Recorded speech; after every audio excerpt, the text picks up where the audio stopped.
Don't take the bait. Don't go near the pig. Yeah, Arma wants none of that. He's burning all of his meter and putting it out of play. Oh no, and Rico Suave reading that Arma was going to do the forward 3 there. He actually did oh god, back 3. He's going to use it. Oh no, never mind. He even tricked me. Good block from Arma. Nice cross up, but even better trait. Yep, good trait. And a very good tech throw. And down one trident rush. Finally this gets is not it off. good. Oh my god, nice. Arma getting the jump in. Punishing them from the deep. Oh, he's going to mix it all up here. Bomb. No! Oh, gets hit with the bomb setup. Oh my god, Arma! Oh, punish that! Oh! And DarthArma takes it. What that was such impressive play from both players. What's a new respect, but this is wow. Okay, wait, he still has a chance now. He's gonna regain at least 25% health. If I were Arma, I would just keep that 1 meter. Let him get 30%. Whatever. Heroes 1 combo from still being in this. Ooh. Wow. Wow, that glitters has really been an asset for Arma. Wow. Okay. That's it, back 2-3. And Arma takes it 3-2 and advances to grand finals here at Defender North. Does not need to break yet. He pressed. Yeah, definitely don't want to break this little combo. You want to break for the next situation so that you get 2 open ups. There's the tech finally. Gambler's like, there you are. Okay, now you're scared. Now here comes a shimmy. His own tech. Gambler in this. Finds it here. Surely the break. He can literally die 1 hit. Lovato, the mine's there. The mine, break. The breaker. He's not coming back. He's not back. He's not back. Hit. Yeah, got hit. Yeah. He got hit. You can see it.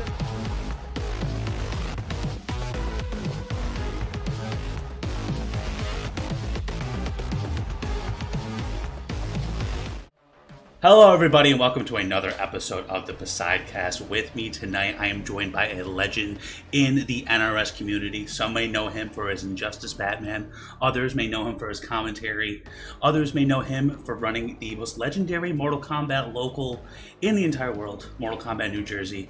Please join me in welcoming DarthArma. How are you doing tonight, DarthArma? I'm doing great, man. I'm really excited to be here and I'm really excited to just chat and have a nice conversation about our community. Yeah, absolutely. Thank you so much for coming on. I said you were someone who actually basically got me into the community through watching the tournaments. I remember watching those Injustice 2 Pro Comp. That was like kind of what kind of bridged me into it. And I remember you, Aquaman, Katana Prime, Ultra David. Those are all names that I kind of look back on and like, you know, I kind of try to model myself after, whether it comes to the events I run or how I commentate and stuff. So appreciate the work you've put in, and thank you. Yeah. It's really weird to see how far all that's gone, especially thinking like way back to like when I started commentary, but I'm sure we'll circle around to that. Absolutely. You know, eventually, or we could just go off on that. But yeah, it's awesome to be here.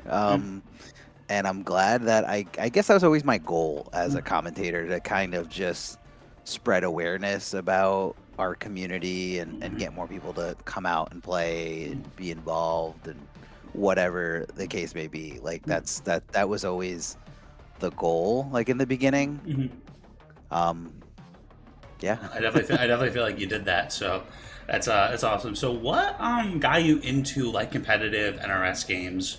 From the beginning, like what was like the kind of what the bridge was your first experience with that? So competitive fighting games, or I guess competitive gaming, really kind of started with, for me personally, with Halo 2. I used to compete in like a lot of. It's so weird that like I don't think anything like this exists anymore. But there used to be like multiple Halo 2 locals with like at least 20 people at all of them. Really? And that's awesome. Yeah. Oh yeah. And the first one I went to, I got like 4th, and it was, you know, it wasn't like pro comp rules. It was just like the guy running it had no idea what MLG was, or like, you know, any sort of like, you know, what weapons do people, like what weapons you have to lay out on the map to be competitive. So like later on we figured out that it's FFA, midship, human weapons on map. I still remember that. But these first few tournaments, it was like random stage, like default free for all, and it was just like totally like all about like who got what weapon first. Anyway, I got like 4th at that one, and it just kind of sparked this like competitive drive in me to get better. And I always like looked like, I think the guy did it like once a month. He had a hobby shop where he did like Warhammer and like trading card game stuff. And in the back room, he had 8 CRTs and 8 Xboxes all linked together to play Halo 2. Like that was the only reason that they were there. It was awesome. He did it once a month, and I was just like, I gotta get better. I gotta win this Halo monthly. The second one I actually did win, and I kept winning them for a long time. I want to say there might have been a few. I was sweaty. Like I was super sweaty That's awesome. at Halo 2. And then so from there, I kept playing Halo 2 until I feel like mentally, I call this like the reality check of like how good you are when you go to like a real big event. And for me, it was MLG, practicing with my team, going to this huge event, paying like maybe it was like $200, $250 for a team pass to play in the open bracket. And then just I want to say we either went 0-2 or 1-2. I was the best player on the team, so like I didn't really expect to go all the way, but I didn't expect to do as bad as we did. And then when that reality check like sets in, you either like say, no, I need to get better, I need to play with better people, or you're just like, fuck this is not worth it. I don't want to do it anymore. Yeah, that happens. And I've seen that happen with like every competitive game, but not to rant too much about Halo. I know most people don't want to. So that was more of like me personally, my competitive spark. And then moving on, I had a local arcade. My first fighting game probably that like I tried to get better at was, I guess, Tekken 4. And it wasn't really like, I didn't learn frame data. I learned like things that comboed. I learned different strings or specific special moves, and that game was and I had no idea I had no concept of like what frame data was. I had no concept of who moves first or who moves second, what's punishable. It was just like, I guess on like subconsciously I knew like things that were punishable, like and what you could punish them with. But that was like my first fighting game sort of, but it wasn't very popular at this arcade, and Tekken 4 was also a competitive mess. At the arcade that I frequented, and that's also why I play on stick, is because I learned fighting games at the arcade. I didn't really have a choice. The arcade that I frequented, the two most popular games by far were Marvel 2 and CVS 2. Every other fighting game was pretty, like, almost nobody played, so it was very easy to get practice time on those. You could like go and like play, no one's gonna like interrupt you, or if they interrupt you, like, hey, like, can I jump in, or can I jump in to save you as you're gonna lose? Which was a thing back then. It's weird that it's totally not a thing anymore. Yeah, definitely because, not. like, Everyone wants to do it themselves. You're at home by yourself, or even if you are at an arcade, it's on free play anyway, so you can just jump in. They don't care. But like so the games I played were like SVC Chaos, which was like the SNK version of CVS2, which is horrible, terrible game. Nobody likes it. It is compared to like it is. That was like the first 2D fighter I played, and I also played Soul Calibur 2 in the arcade. But I never really like those scenes were so non-competitive that like it didn't really do it for me.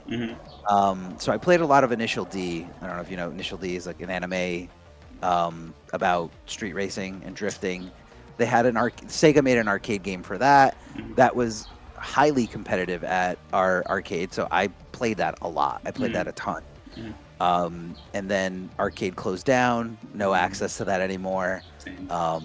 My arcade closed down in like 2007.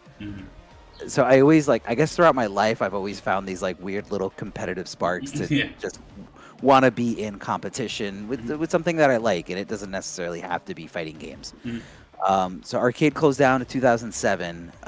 2009, Street Fighter 4 was coming out, and I always call Street Fighter 4 the renaissance of the fighting game era, because it without Street Fighter 4, honestly, like looking back on how things played out, we wouldn't have gotten MK to revert back to 2D with MK9 because of how popular Street Fighter 4 was, and it was just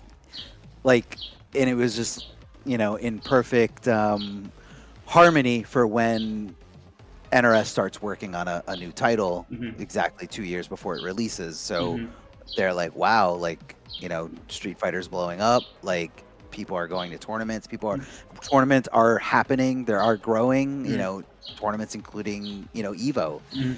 If you look at what EVO was before 2009, it just it looked like your everyday like regional tournament, just like huge ballroom, like maybe a stream, maybe. Yeah, maybe. Yeah, that's crazy.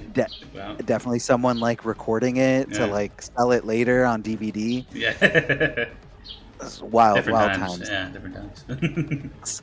So I got into Street Fighter 4. I got it on the Xbox 360, and then I started going to Chinatown Fair. I don't know if you know what Chinatown Fair is. I don't, unfortunately. I was really trying not to make this like a Grandpa Simpson story time, but that's what this is turning. That's definitely what this is turning into. That's completely fine. Nah, I like it. I'm very interested, honestly. So Chinatown Fair was the arcade, sometimes referred to as CTF or CF. I guess CTF is more of like slightly outsider people call it that, but people from New York, people in the area, I think just called it CF. Not saying I'm from the area. I'm from New Jersey. I didn't grow up in New York. I don't claim New York. But CF, or Chinatown Fair, was where like Justin Wong had his, I guess, blowing up. Like as a young prodigy, like going to that arcade, and also people like Yipes, the Marvel 2 scene, the Marvel 2 scene in general, all like called that home. So when Street Fighter 4 came out, actually before it even came out on console, Henry Sen, who now runs Next Level in Brooklyn, you're familiar with Next Level, right? Yes. So Next Level Battle Circuit. So Henry Sen owns that venue. Before he bought that place, he worked at CF, like for the owner there. Like and when Street Fighter 4 came out, and again, I don't know this from being there. I want to say I heard this on a podcast with Henry Sen. When Street Fighter 4 came out, he was telling the owner of CF, like, look, like, you got to get this. Like, this is a big deal. This is new Street Fighter. And that owner's like, okay, like, how much are the cabinets? The cabinets to get them shipped from Japan, I want to say was like in the tens of thousands of dollars. Just for a single one. And that guy's just like, are you kidding me? That no, I absolutely not. Why would I do that? Yeah. Like, so I want to say Henry Sen fronted the money to get it over to CF, and they split it 50-50. Like, okay, I'll put it in your arcade, and we split the money 50-50. On a Friday, Saturday, Sunday night, CF, and mind you, this was $1 a game to play one game of Street Fighter 4 arcade version where you can only pick 9 characters. That's crazy. It was packed, like huge lines to get on either cabinet, and all night it was like that. So I'm sure they made their money back and then some, but it's crazy that we had access to that, and we had access to Street Fighter 4 before it actually like came out on console, because it was out for a year. I want to say a year before as an arcade game. And in America, I think the only 2 places that had it were CF in New York City, and then a place in California had it, but I don't remember if it was an arcade or if it was like somebody's house and they just had a cabinet. Yeah. They got I think they like a bunch of people like pooled money together. Like we need to get this. Like we need to play Street Fighter 4 right now. That's but awesome. that game I think sparked everything like into what the FGC is now in terms of like the growth, how many people are playing. It's weird because like in the beginning, like everybody gravitated towards Street Fighter 4, and then everyone kind of split off into their own ways. Like first Street Fighter 4 came out, everybody played it. The anime players, the Smash players, like because that was I guess the competitive standard. Like you want to compete for this esports money. Yeah. you gotta play Street Fighter 4. So then Marvel came out, and the Marvel players were like, "Fuck Street Fighter 4, it's Marvel, baby." They're playing that, and that was in 2010. I want to say when Marvel 3 came out, and then a year after that is MK9. MK9, yeah. And huge thing. We're going back to 2D, no 3D bullshit. Like that was the first game by NRS, right? Not as Midway, right? So. Yeah. The last Midway game was MK vs DC, which is a terrible game. If you ever go back to it, it feels so bad. It's just like well. So in that game, you had to hold a button to sidestep. So you didn't you went back and forth with left and right, and then if you hit up or down, you ducked or jumped. But because it was a 3D game, you had to press a different button to sidestep. And there was this like delay between both of that, and and even just like a delay overall, and like walking in that game feels terrible. I mean, it looks cool, you know. Yeah. You got, the nostalgia of it. I remember playing it when it was new, and I was like, "This game is awesome." So. but go back to that game as a fighting game player, and you're gonna be like, "Oh my god!" Like I can't move. Play this?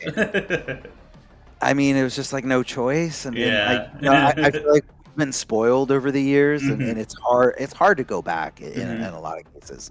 So MK9 came out, and I loved MK as a child, and my parents didn't give a shit what I was playing. Resident Evil, Mortal Kombat, let me, which is weird now because I'm a parent, and my son is my son's 4.5. So people always like ask me, so do you let your son like play or look at the new Mortal Kombat? And I'm like, I don't like I was exposed to all that as a child, but like it didn't look realistic when I was a child. The graphics are like, even if you look at like MK9 and compare it to like MK1 or MK11, it just looks so like hyper realistic now that I'm not comfortable with my toddler looking at some like realistic people getting their head ripped off or something like that. Yeah, and like the screaming and you know, it just seems so much more cartoony and funny in the older games. So I do let him play like UMK3 and MK2, you know. But the newer ones are just it's a little too real. I think so. I didn't think I was going to be that kind of parent, but I mean, he's also like pretty young. Maybe if he gets like his teenage years or whatever. Hopefully before, and it's. I think you also have to like make that judgment. Like, are they mature enough to understand that this is just a game, that this is, for fun, that this isn't, that no one's getting hurt. You know what I mean? Like it's kind of those things. Like kids mature at different ages. Yeah. So I'll see. Yeah. But anyway, MK9 comes out. I want to play that, and I did. I played the shit out of that game, and I tried to get like my Street Fighter 4 friends to play the game with me, and they just refused. They're like, "What is this boss?" Well, I kind of felt like a divide, just like happening throughout like our core group, like North Jersey. So when we played Street Fighter 4, my mom also like, as an adult, like I'm 21, 22 by the time Street Fighter 4 comes out. Like my mom was never home. She's very busy owning her own business, and when she's done working, like she's usually doing something social. So she kind of just let me and my friends pretty much hang out at my house, and my house was like the spot to go to playing. I could also clip you, I guess, a little video of this. But like we used to go, we had like a finished basement, and in like each side of the room we had different setups, and it was just like people. Just my house was the place to go to in North Jersey. Marlin Pie, Ryder, KDZ, Fantastic, anyone in the area, like it was just my house was the place to go to, and we would just play and play and play and play, and it was fun. It was a great time in my life. I really loved that, and I always look fondly on those days. But we kind of felt like a divide when more fighting games were coming out, like when a new anime was coming out, like the guys who liked playing anime games more than they liked playing Street Fighter would go play that, or guys who liked playing Marvel more were focusing more on UMVC 3 instead of Street Fighter 4. And then when MK9 came out, I'm like, I want to play this game. I want to play Mortal Kombat 9. I love the fatalities. I love the franchise. I love all this. So my Street Fighter friends didn't really play with me, and the netcode is pretty trash. So I didn't really have too many people to level up with and play with. But it was also weird because back then, like, your skill, like the community's overall skill level didn't really like exceed as fast as it does these days. That makes sense. Like people always kind of, there's always that like never-ending debate of, was it harder to be good back then versus is it harder to be good now? Yeah, I think. And I'll tell you. Yeah. Well, me personally, again, this is you hear my background, you hear where I've come from. I didn't all of Street Fighter 4 and all of MK9. I did not know what frame data was. I kind of knew like concepts of it, but I didn't understand it. I didn't study it. I didn't know what pokes were negative, what pokes were punishable. Like, I guess the concept of punishing something was a little more straightforward. Like, oh, when he does this, I can do stand 1 or stand 3, and I will punish him every single time. So you kind of know that as a punish. But when it gets to the more nuances of like, he's slightly negative or he's slightly plus, and we do the same thing and I lose, or, am I doing the same frame startup as his? I don't know what his stand 2 is versus my stand 1. Didn't know any of that in MK9. And the first ECT, which was huge. We had like, I want to say almost 200 people at that ECT, and it was about a month after the game's release, because this was back when ECT happened in May. It was like late May or early June, and I got 7th place at that tournament. Ooh, top 8. Nice. Oh yeah.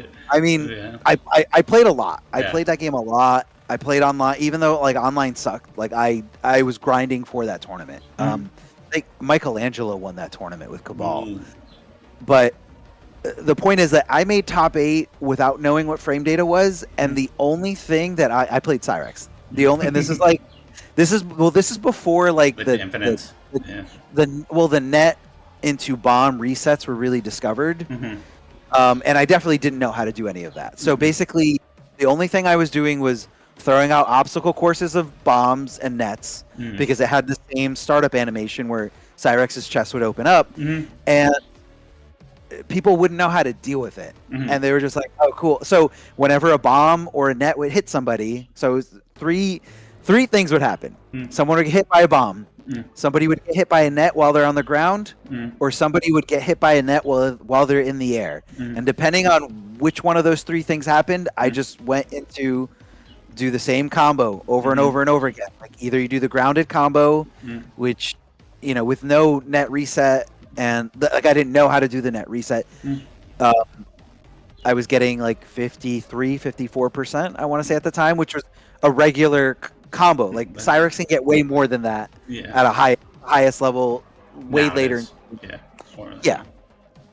But that's all I did, and I didn't know how to do anything else. I didn't want to play neutral with anybody. So I did that until I got to a player who knew how to navigate through bombs and nets, and then I was like, okay, cool. I don't know what to do now. And I just lost. I want to say I lost in losers. I lost to Magneto halfway, who just every time he had bar, he just did Kung Lao's EX teleport to get in on me, and I didn't know how to deal with it. I think later on you have to, if he does the EX one, you have to wait for both. I don't remember if it was just a move that you just have to hold and just respect, and then try to get out after it's your turn, or if there was like a spot where I could, after the armor was done, and I could punish. But I clearly didn't know that, and I just lost horribly. But I got 7th place at that tournament out of like 200 people. But that just kind of shows you how little you had to know back then. Like you just had how little work you had to do back then to be good. Obviously, things changed over time, but being that I was around during that time, I was around during MK9, I was around during MKX, MK11, MK1. Where we get as like a competitive community, like we get there so fast now, because I feel like there's more resources. You just play online and you get really good matches and stuff like that, and YouTube tutorials and streams and all of that, locals and all those online tournaments.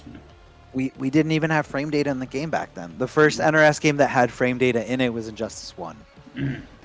So it's crazy. So MK9, I again reached that competitive like plateau of like, well, everybody's like exceeded way past this. Everybody knows how to deal with net bomb, net. And I'm like, oh cool, I can't compete anymore. I'm not I'm not willing to put myself to figure this out. So I kind of like I just kind of stopped playing.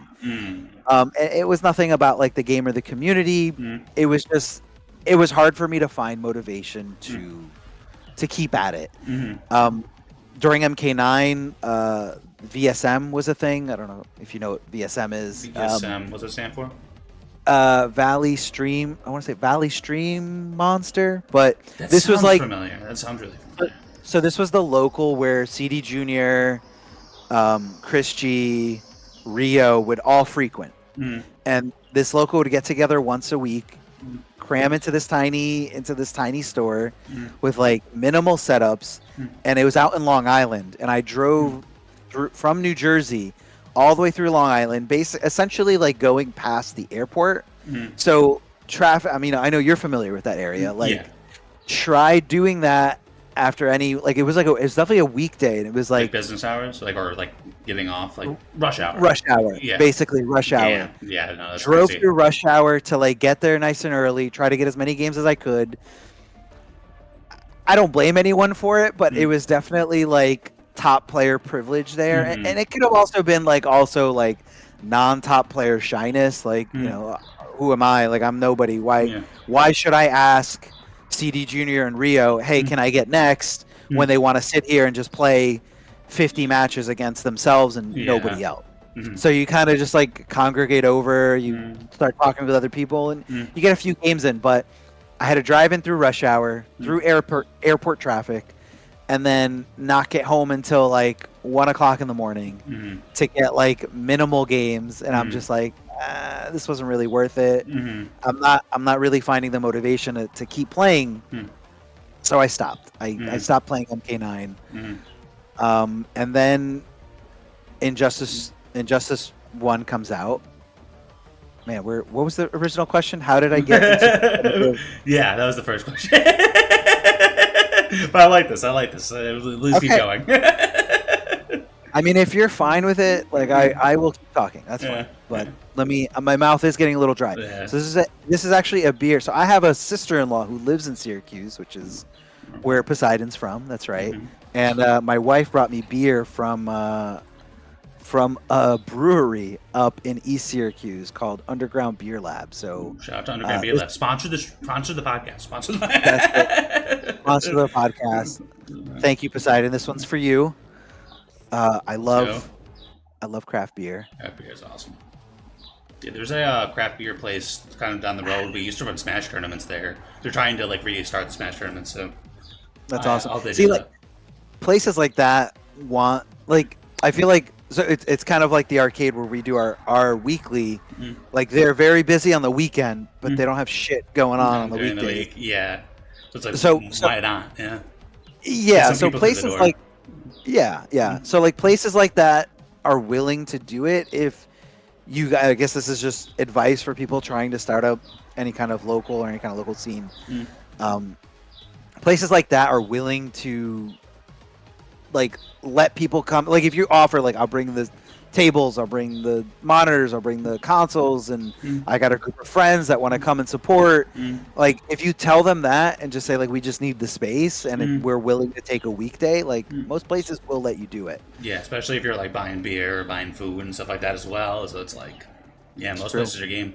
I mean, I've hosted tournaments at bars, stuff like that, like comic book shops, things like that. So a lot of times, especially like a bar or like brewery, they're just happy to get people through the door during the week. So, Yeah, it's dead. It's dead hours for them. So don't, and I feel like a lot of people have like this. It's hard to get someone to go out there and try, but people just want to see their business seen.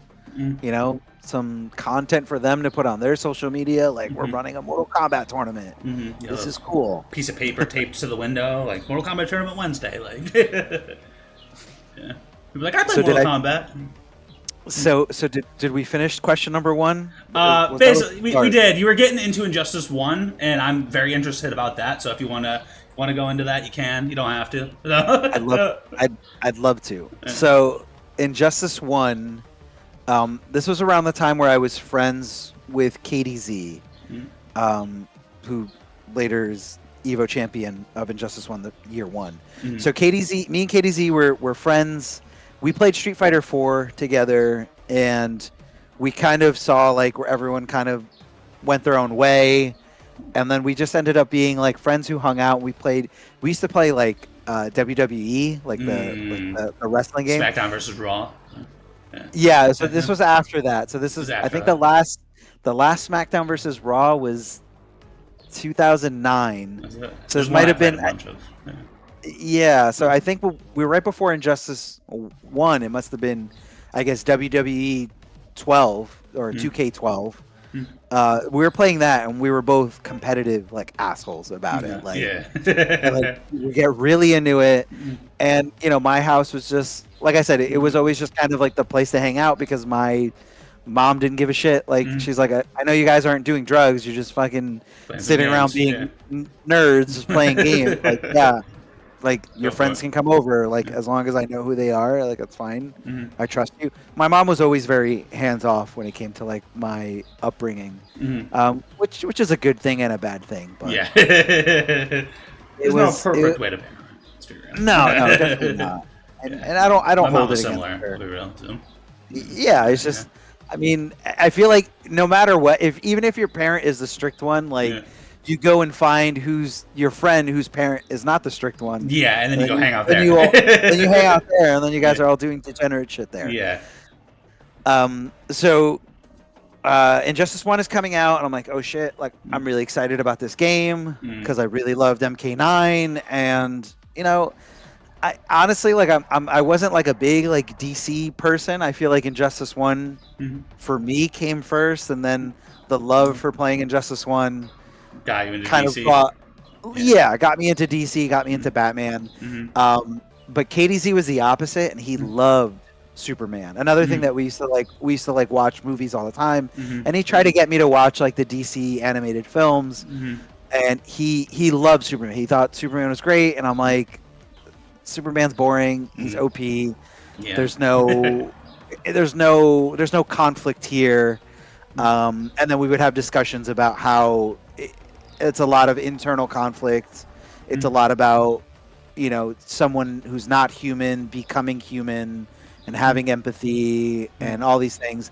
Really cool stuff. I used to be like that. I used to think like Superman, super boring, but I've definitely changed since then.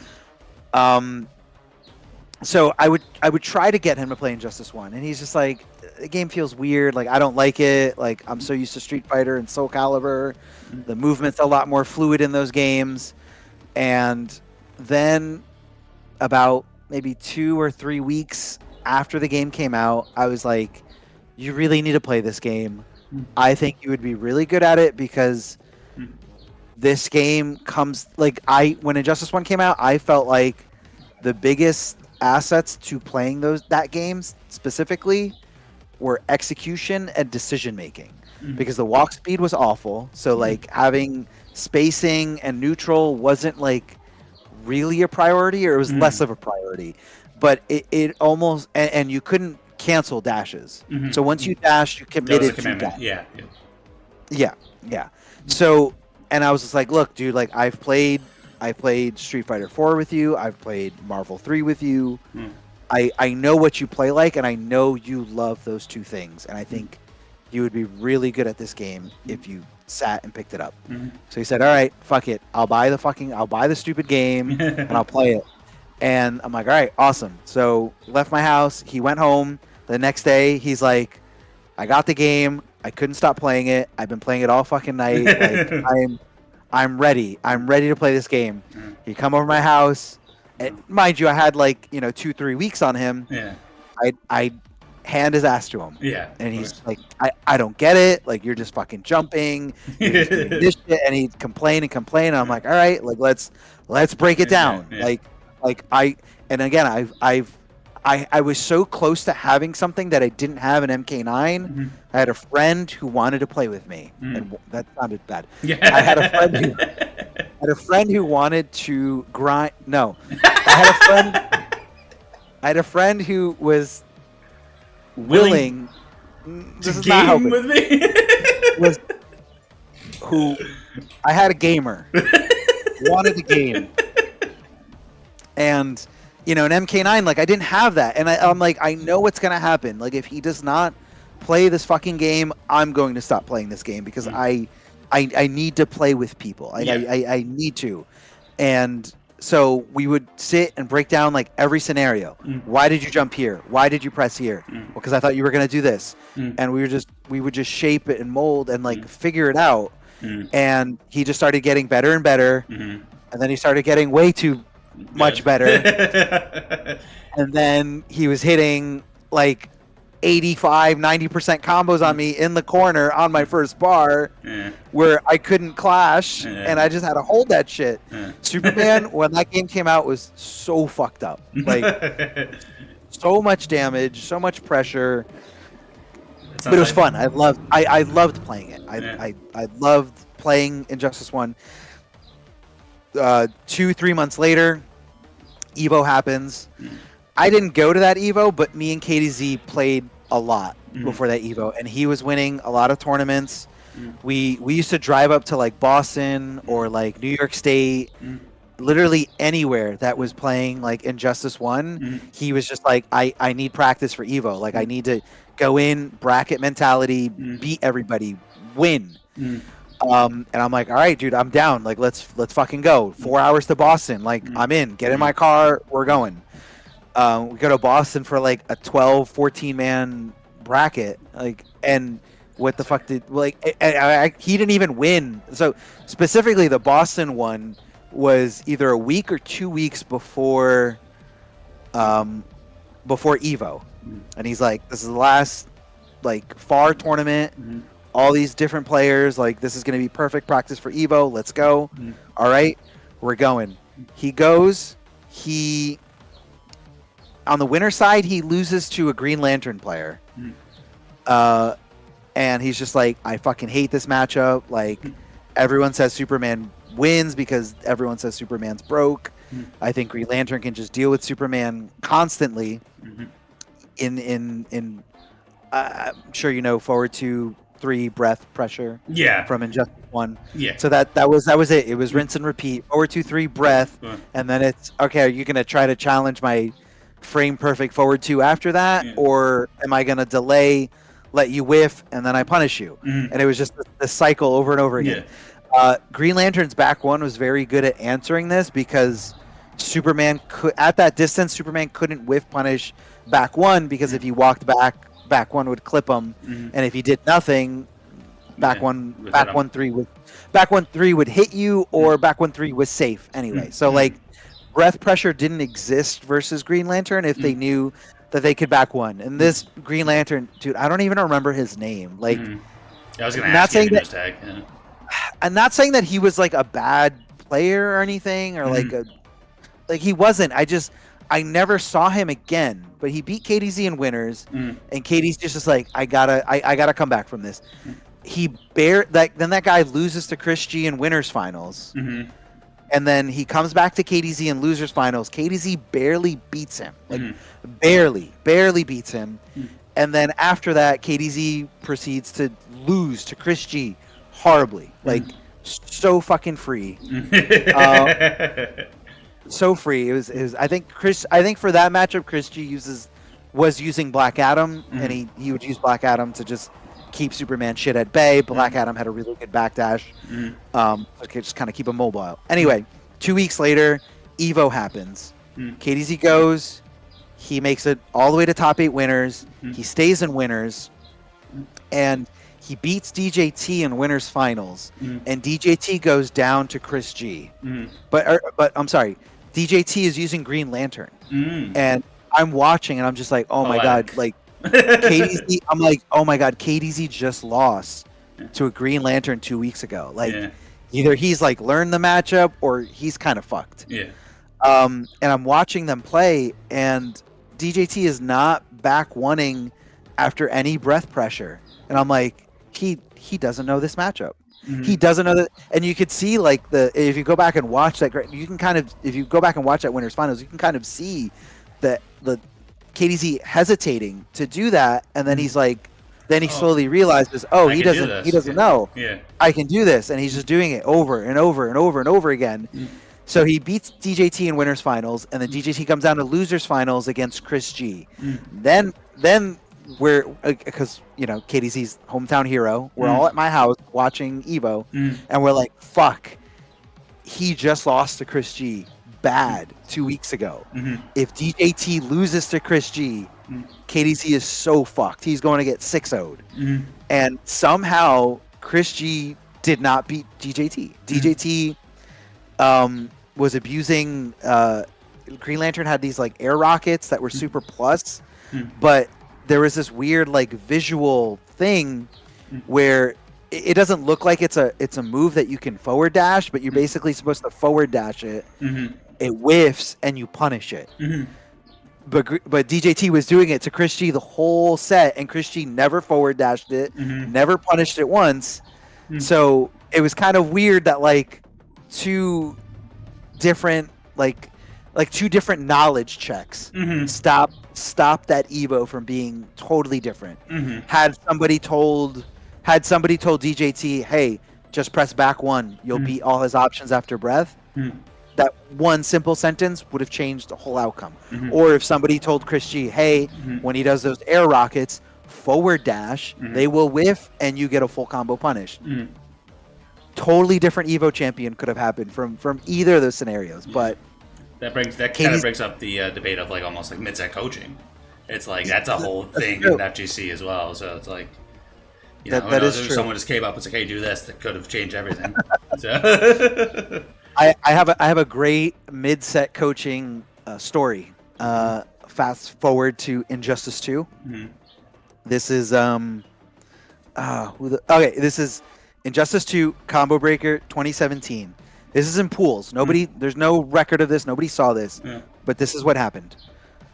Perfect Legend versus CD Junior. CD Junior, Killer Instinct Evo champion. Perfect Legend, 2-time MK9 champion, Evo champion. Like, these guys are sweaty, and these guys want it. You know what I mean? That sounded bad too. Anyway, so because they're sweaty, these guys want it. No. These guys are sweaty. They want it. I want to say Perfect Legend was playing Batman, and CD Junior is playing Black Adam. This is like down to the wire, final game. Like, both players have absolutely nothing, like no health bars left, and like sitting back is like, I want to say maybe Black Adam had like a little bit, and Batman had like a sliver, but Carl was sitting back like waiting for bats to regenerate, and CD Junior's character power comes back, which is Black Adam's unblockable orbs, and CD Junior had 2 bars, and out of nowhere in the crowd, Zyfox yells, "Yo, Manny," which is CD Junior's name.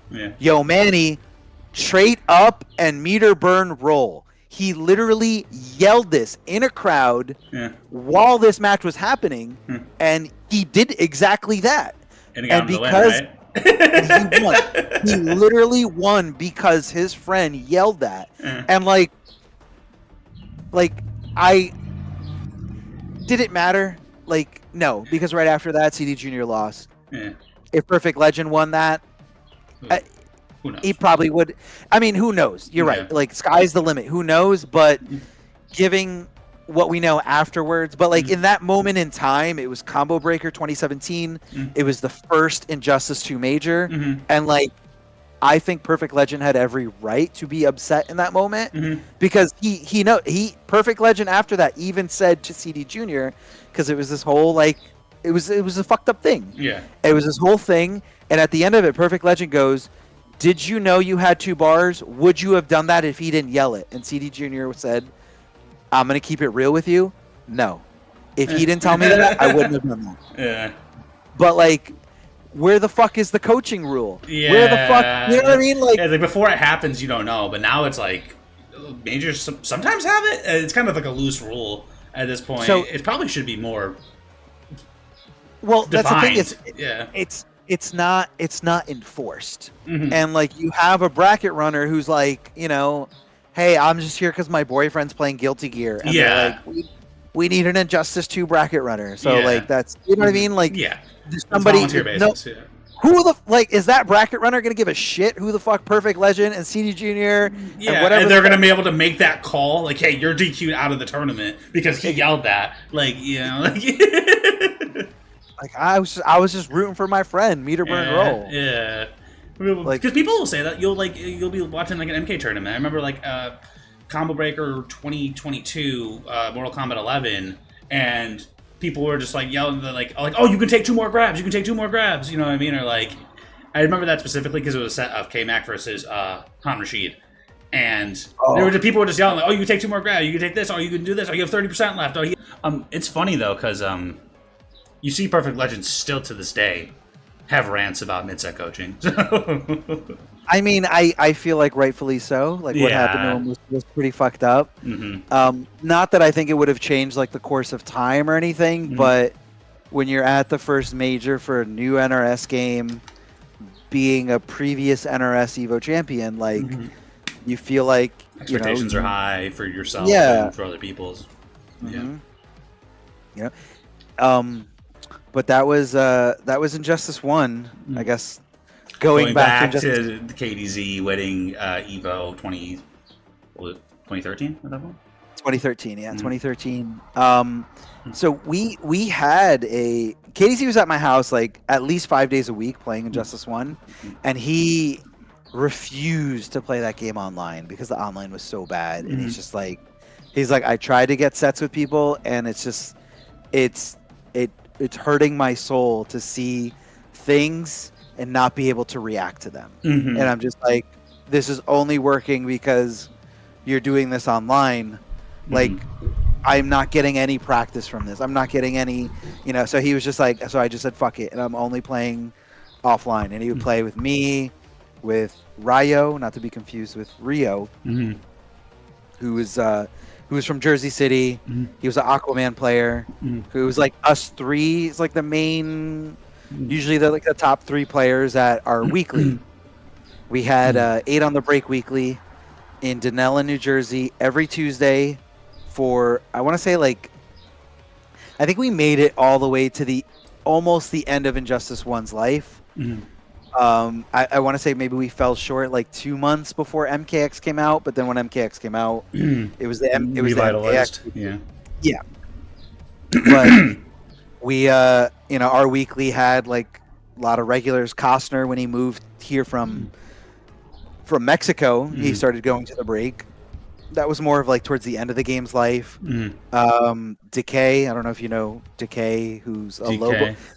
So yeah, I guess that was before your time. So Decay was a Lobo player who later on ended up working for NRS. He worked on Injustice 2. I want to say when he got there, it was they were working on Injustice 2, and then when he left, when he stopped working for them, it might have been like super early like MK11. So like there was only like concepts that were worked on for MK11, but not like the actual game. Like he did like concept art for Injustice 2. He did like some designs of the supers. So like he's an incredible artist. He works for a different developer now. What's that popular game with the shark? Oh, Marvel Rivals? No, not that shark. Definitely. It's another shark. Another like shark. the shark was on. I don't know. Yeah. I'm a terrible friend because I don't know what company he works for now. 'Cause I'm just like, okay, cool. It's a game. It's a game I don't play. With the shark. It's a game with the shark. There's a game with a shark. Something. Anyway, he worked on the concept sequence for the supers for Captain Cold and Bane. So you know Bane does like or how Captain Cold does like the shoot through ice and he like, spirals around. He like drew that and then they referenced that when they animated it. I mean, like it's not just him; it's obviously like a team. A whole team. Yeah. I want to say he's the first. He was able to do that because he tried to do it for I think he tried to do it for Darkseid, and he sent one to like Ed Boon, or he sent one to somebody, and then somebody sent it to Ed Boon, and he's like, "Wow, this is really good, but we already did that one. What can you do for this other character? Also, don't go into so much detail, like you know, be less detailed. You know, you don't have to like." Do all the sweat and the wrinkle lines. Like, just do it quick so we can animate as a reference. So you know, it was really cool that I met somebody through Injustice 1 who like propelled all the way up to like working in the art department for NRS. That's pretty sick.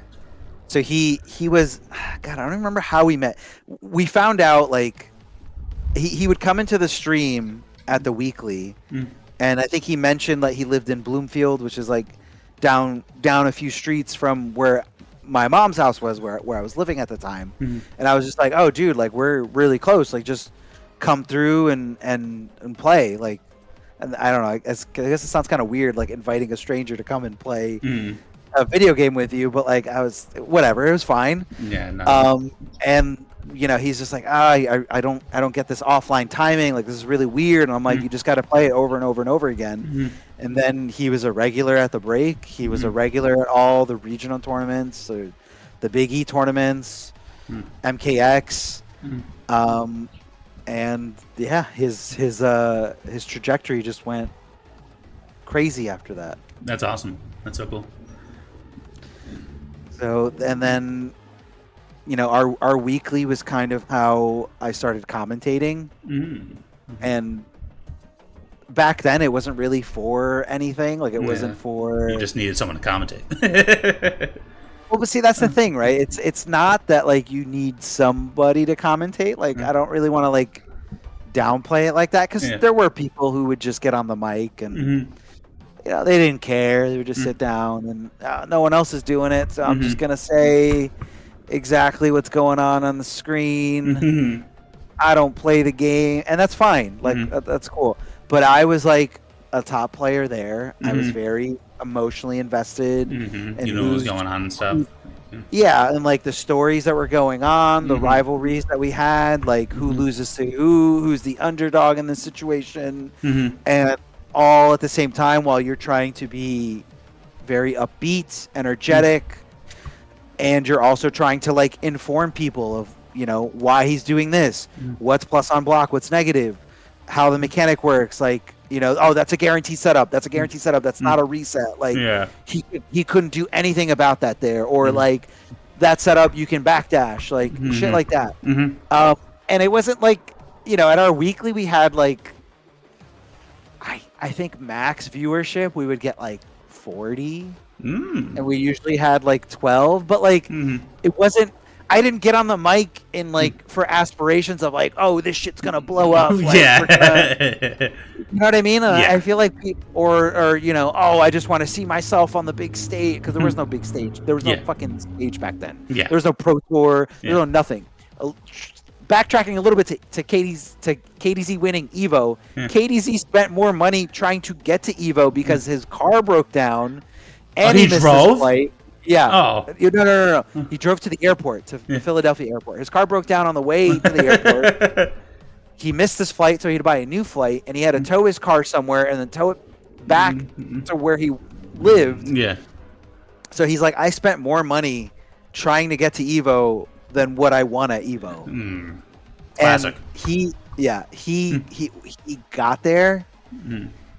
He landed in Vegas and his pool started, and he's like, fuck, like who do I know that's at Evo that can help me? So he calls Yipes. At this point in time, him and Yipes are like close friendship wise. And he calls Yipes. He's like, hey, can you please go find my bracket runner and just tell him like I'm getting in a taxi right now. I just landed, like just hold off my match. Like I'm right there. And he's like, okay, go. Yeah, I got it. Go. Just get here as fast as you can. And he barely makes it through. Gets to the lobby, gets to where he has to go, and the bracket runner's like, I was about to DQ you in like another 5 minutes. So Like, I'm glad you're here. So he sits down, no fucking warm up at all, and his first, I want to say his first match was Blind Ducky, which I don't think you know that name either. Later on, Blind Ducky ended up being a really, really probably the best Raven player in Injustice 1. And KDC's like, I don't know how I won that with no warm up. Like that kid was fucking good. Like he was a really good player, and I've never played a Raven like that. Blind Ducky actually ended up working for NRS years later. I don't know if he still does to this day. I love the pipeline of competitive players to NRS working there.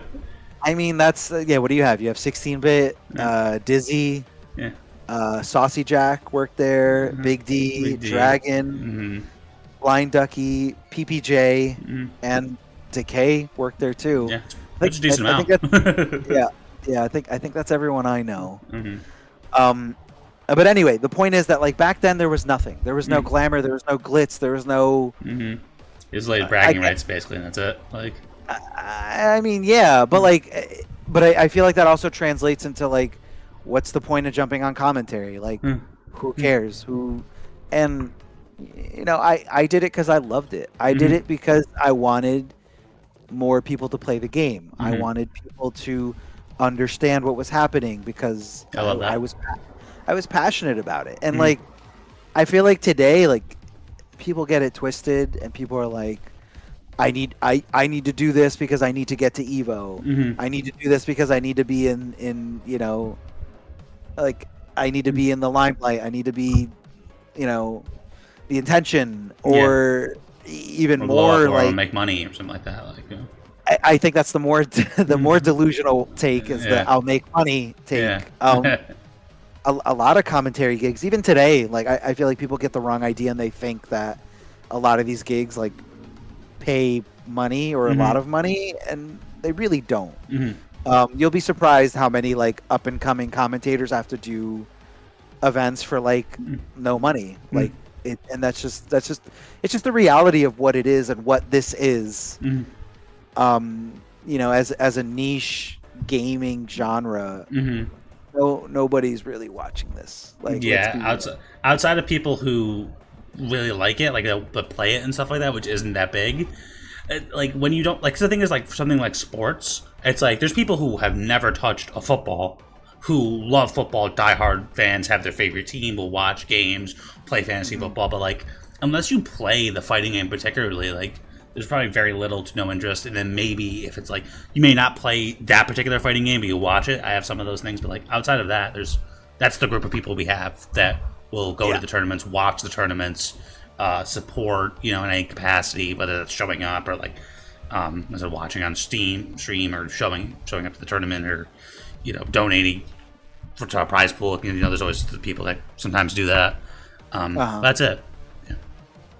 Yeah, it's really, that's kind of like the $1 million question, right? Is how do you get how do you get more people to watch? But I don't know. I think it's also like this stigma of, you know, what they're doing isn't special. Like I could do it if I video game, yeah. Yeah, I play video games. Like, what's the big deal? So I think that's kind of where there's a huge divide in that comparison. You're talking about like football. Well, I don't.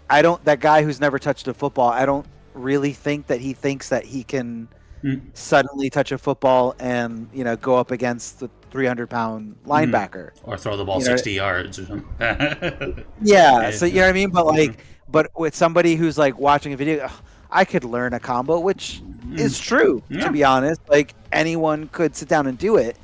I'm not saying it's easy, but I feel like sometimes people need to understand that we are just playing a video game, and that this isn't going to be this like career making thing, that this isn't going to be like your way out of poverty or your way around, you know, getting a career focused job or getting a degree or certification in something.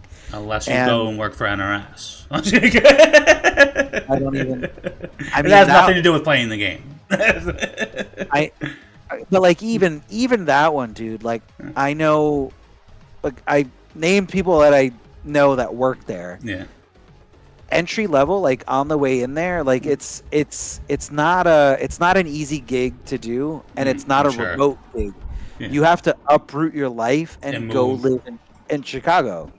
Like somebody, we were in our MKNJ group chat a few weeks ago, or maybe a few days ago, and somebody's like, "Yeah, you are, as an attendee of MKNJ, if you want to get in the group chat, you just go to the MKNJ weekly. Yeah, just show up to the tournament every Friday." I want to say.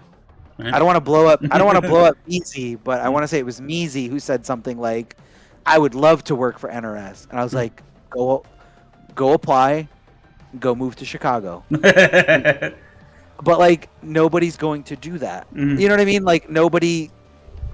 It's a lot of dedication to do that, and like we even saw it with like Dragon and Big D. Like they did that before MK1. Like they worked on MK1. But they had to leave from Florida and from Delaware. They had to move their life to Chicago. I mean, I don't know the details of how they lived their life or like how nice of an apartment they lived in.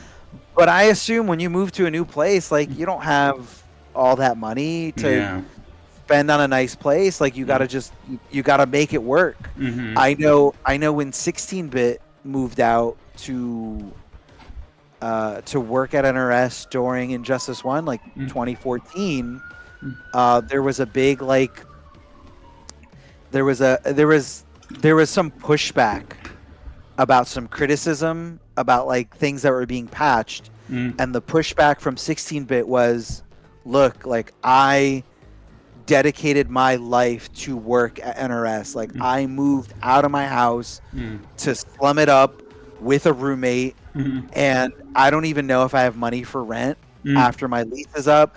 I don't know if you know what I mean. Like, and it's a big commitment, which is the point I'm trying to make. It's a huge commitment to go out there and work for NRS, but like, if that's what you're passionate about, like, that's awesome. And I've seen it work for some people, and I've seen it not work for some people.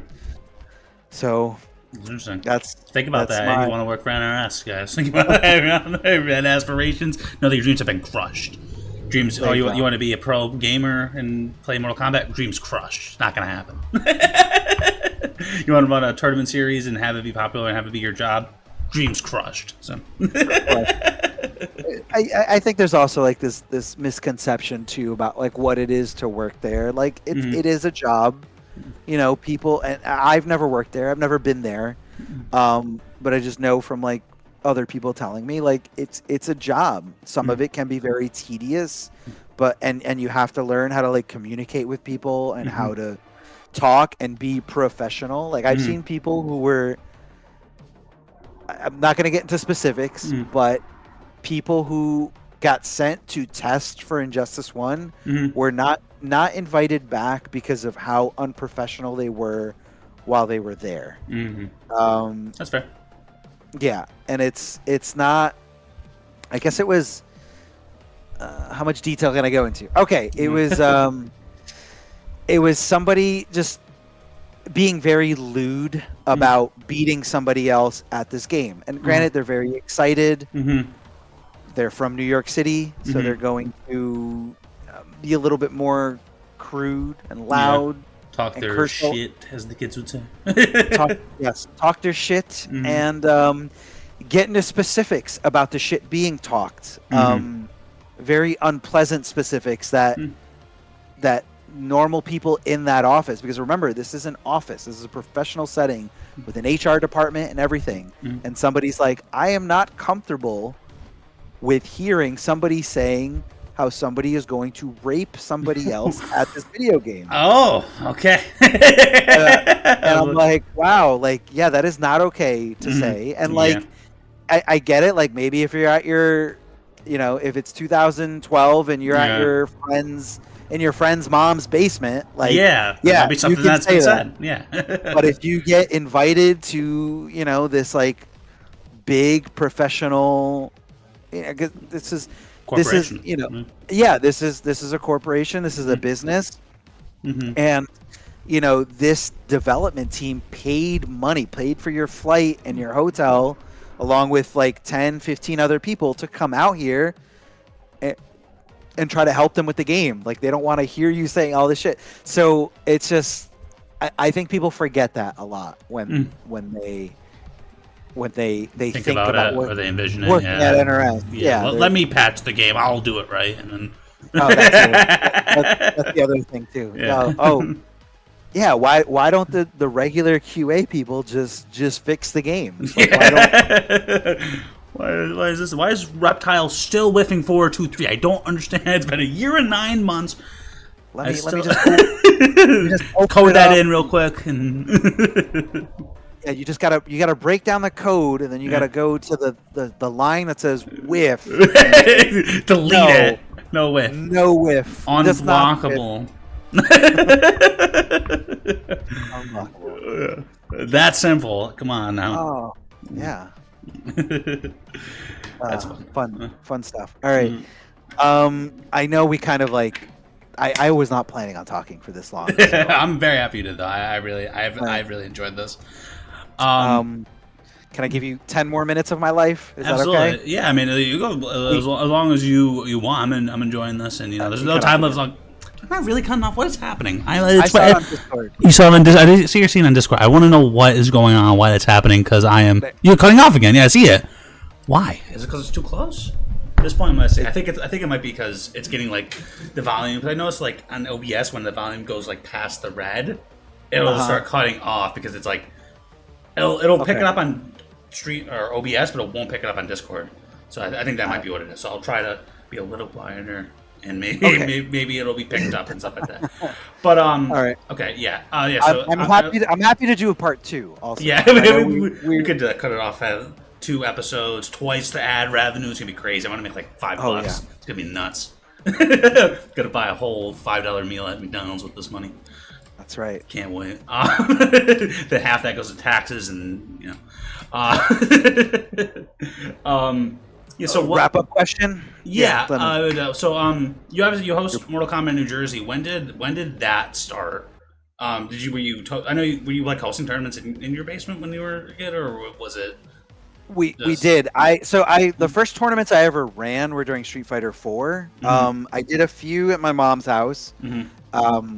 One big one was All Out. I guess this is a funny story. I got a new car. It was a 2002 WRX. It wasn't new. It was like 10 years old at that point. But it was stick shift. My first car with a turbo in it, and so happy to have this car. I went up to Massachusetts twice to look at it. I bought it, drove it back. After a week, my friend who plays Street Fighter 4 with me said, "Hey, can I drive your car? I used to have a 350Z or a 350C back in the day, and I just miss driving stick and miss driving a fast car." I was like, we were going to the 8 on the Break weekly to play Street Fighter 4. I was like, "Yeah, you can drive it." He goes around the corner, stop sign, and then he's like, "Can I push it a little bit?" I was like, "Yeah, go ahead." So he like revs it up, throws it into second gear, destroys the transmission of this car that I bought, a few weeks prior. Oh my god. So I'm like, you just fucked my car up. So he's like, I'm really sorry. Like, I'll pay for whatever I can, but I definitely don't have money to pay for like the whole thing. all of it. Yeah. And I'm like, let's figure something out. So we ended up co-hosting a tournament at my mom's house where we charged $10 it was either 10 or 15 bucks. We had food, we had a keg. My mom's house had an in-ground pool, and we did a beer pong tournament and a Street Fighter 4 tournament. And it started getting traction. Like, we were all pushing it, like, hey, fundraiser for Arma's car that I broke. Yeah. Let's go and support the homie. And it started getting traction, and then I randomly got a DM from Team Spooky, Victor. And he's like, this is before like his streaming really took off. This was like as it was taking off, and he goes, hey man, a lot of the homies in NYC, they want to go to your tournament, and I don't have anything to do this weekend. Do you want me to come and stream it? I was like, you want to come and stream this shitty little tournament at my house? Like, sure. And it's still on YouTube. I'll link it to you if you want to show it. It's still there, and I'm just like, yeah, dude, if you want to come. Like, I don't know how this fucking worked. Streaming was like so tiny back then. Like, it was so unheard of. So he came to my house. He streamed it for 8-9 hours, long tournament. And then on his way out, he's leaving, and he's like, hey man, so we gotta pay like the $12 toll to go back to New York City. Can you help us? Can you give me some money so we can go back to New York? And I'm just like, sure, whatever. Here's $20.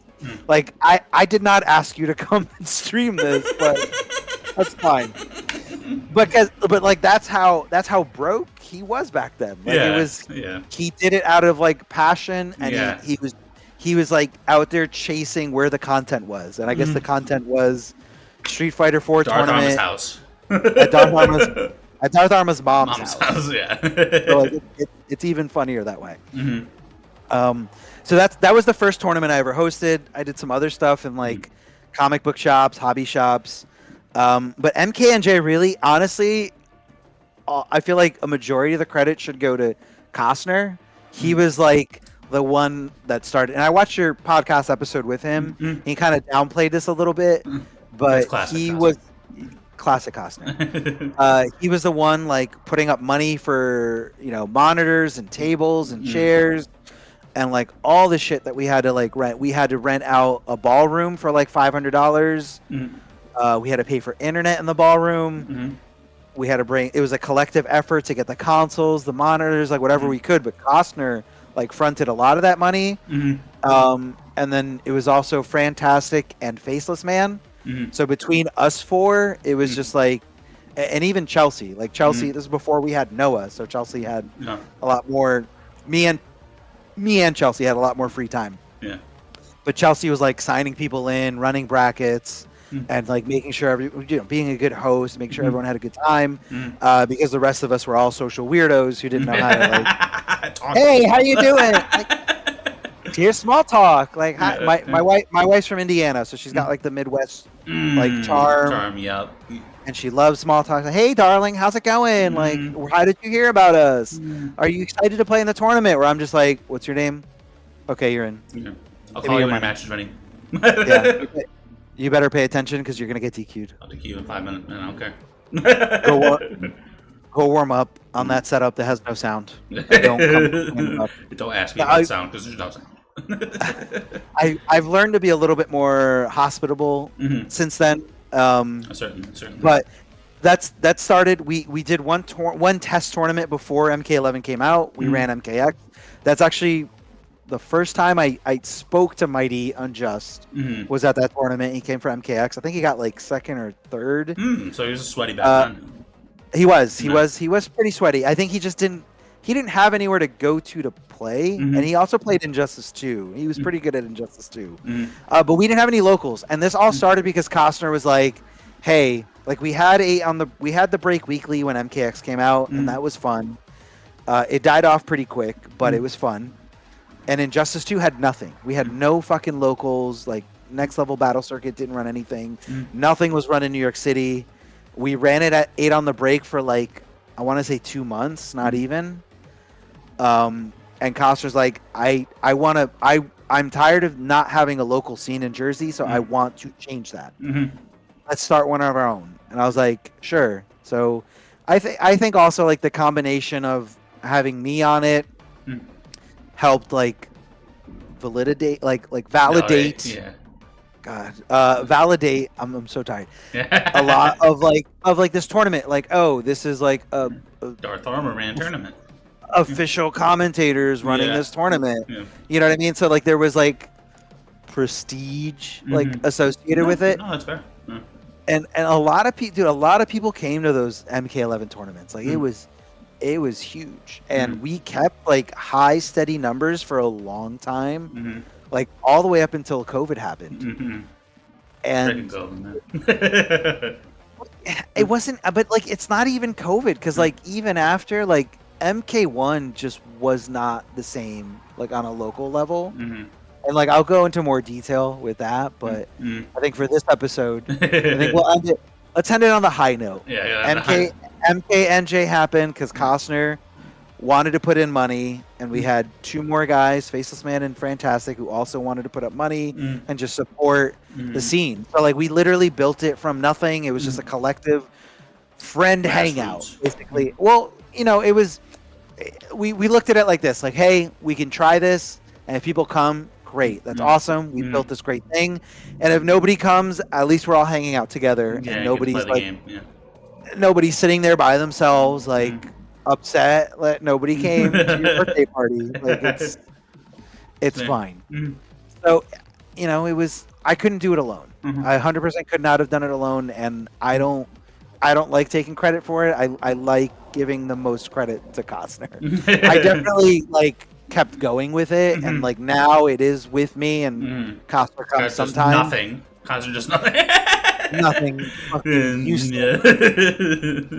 He'll bring a setup if I ask him to, and then he's like, do you really need me to? And I say, yes.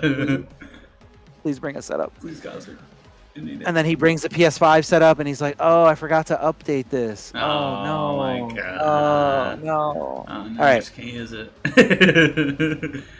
All right. Well, yeah, that definitely took enough of your time, Arma. I appreciate you so much for coming on. As that was basically the story of the beginning of Arma. Maybe we could do an episode 2, like you said.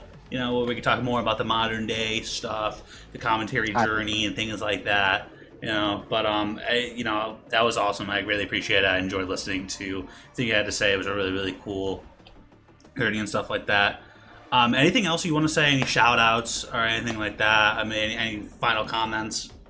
Shout outs to everybody who comes out to support MKNJ. Right now, it's just kind of, you know, numbers are kind of on the lower end, but to be honest, I enjoy it. I enjoy every game I get with people playing offline, and I feel like our community is very welcoming. I feel like, you know, anyone who's in North Jersey who's thinking about, you know, coming out to our locals, it's a lot of fun. A lot of good players like Gurr, Mist, Meezy, Herc. I guess kind of myself. I'm okay. You beat El Cocoy at that one tournament, you know, that 3-0. I did.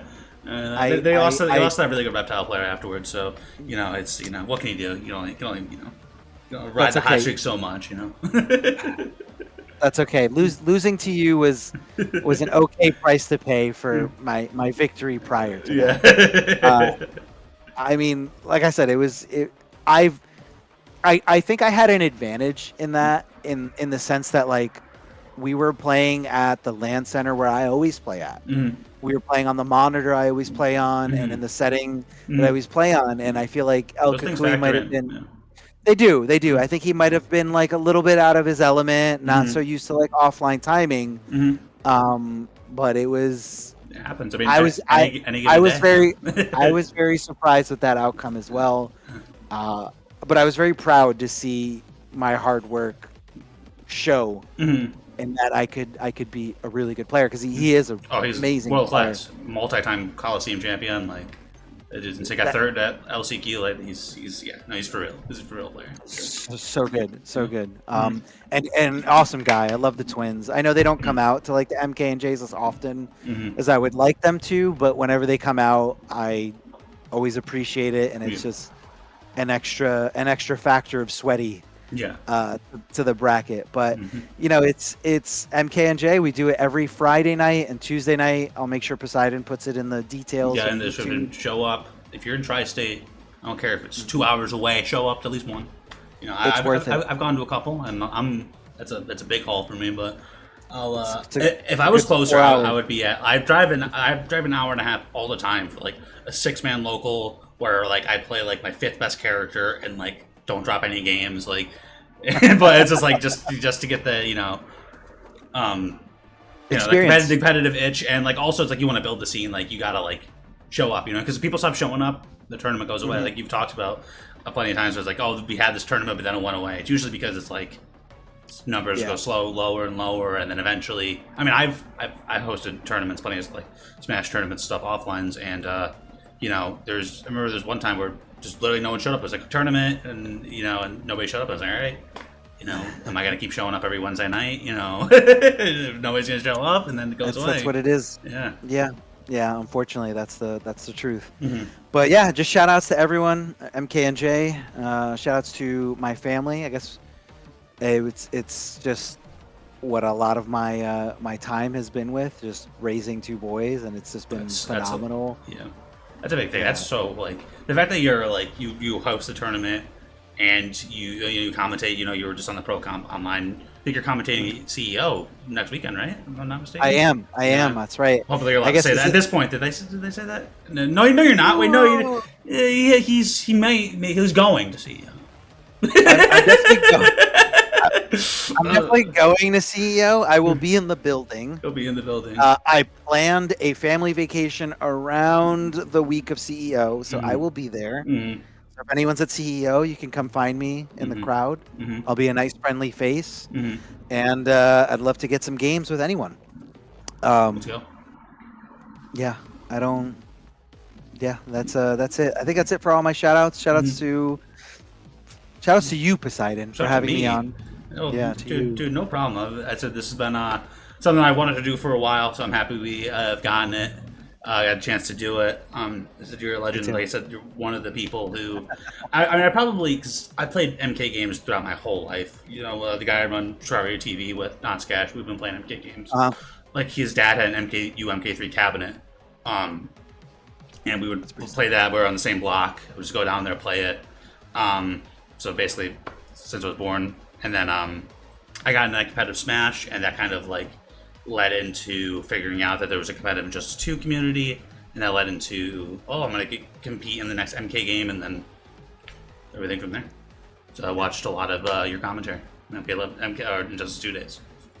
I'm happy. It helped you discover this new love, and I'm happy you come out to a lot of MK&Js, and I know it's a big trip for you, but I do appreciate it. I feel like you really helped give it a lot of validity, and also you're super good getting third place at the last. No, third place? It was third place. It was third place. I went up 2-1 Wraith, and then he reverse 3-0'd me, it's whatever. And then he ended up beating Red Nose, so he ended up winning the whole thing. So.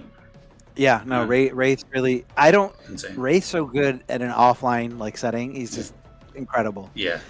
Right, that's it for me though. I promise to do part 2 if you're willing to do it. I feel is that a cliche at this point? Like everyone's like, "Oh, we gotta have you back on here." Yeah, it never happens. Yeah, I mean, to be fair, I asked you a couple months ago to come on, and then we just got it. So maybe next year, we'll get part 2. But eventually, no, it's not no, it's fine. It's just like you said, you host a weekly MK tournament. You have your job, you have your wife, kids. That's a lot of time just in that. So the fact that you took an hour and a half of your night to come hang out and just talk about some Mortal Kombat, talk about Injustice and all this stuff is I greatly appreciate it. So we'll try to do it again, and part two will happen at some point. But until then, thank you guys so much for watching, and I'll see you guys at the next video.